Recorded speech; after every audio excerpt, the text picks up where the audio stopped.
Bundan 6 oy oldin menga opam juda ham kutilmagan va ko'pchilikka shov-shuv bo'lgan sovg'ani berdilar.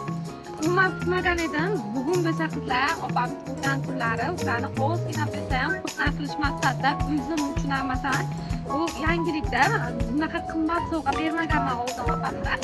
Bu bizlarga yo'q, man bitta narsani sovg'a qilmoqchiman. Ularni opamni sizlarga ba'zan aytolmayman. Men uchun opam bu birinchi motivatsiyalar mani katta qilgan opamni. Yoshimizda farq bo'lgani uchun ham qizlar. Men doim ulardan energiya olganman deb olaman. Menga doim ishongan, meni doim qo'llab-quvvatlagan va har doim o'zimda bo'lgan ishonchimni orttirgan insonlar menga opam bo'ladilar. Ko'proq vaqtimni opam bilan o'tkazganim uchun ular menga ko'proq qaraganlar. Boshqacha mehrim opamga. Hada bo'lganda bizda urush bo'lgan, lekin baribir ham yoshda farq bo'lgani uchun men hozirgacha opamdan juda qo'rqaman qizlar. Opam bilan qo'rqitishlaridan mumkin meni.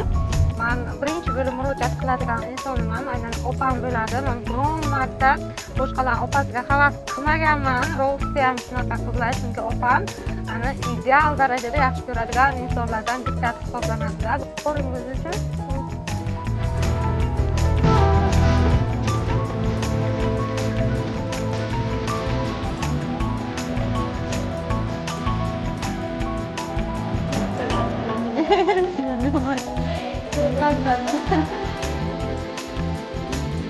Hadi lah.